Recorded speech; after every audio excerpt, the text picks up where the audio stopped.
কি করেছে তোমার বাবা, কি করেছে স্বামী, গল্প সেসব তোমার চেয়ে কম জানি না আমি।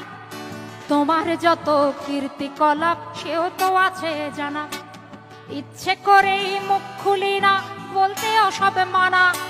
স্বামী বাবার নাম ভাঙিয়ে আর কত কালে খাবে, এবার ওদের ঘুমোতে দাও, আত্মা শান্তি পাবে। এবার ওদের ঘুমোতে দাও, আত্মা শান্তি পাবে। তাদের প্রতি আমার সকল শ্রদ্ধা রেখে বলি, তাদের প্রতি আমার সকল শ্রদ্ধা রেখে বলি, খুব বেশি দিন আমার চোখে যায় না দেয়া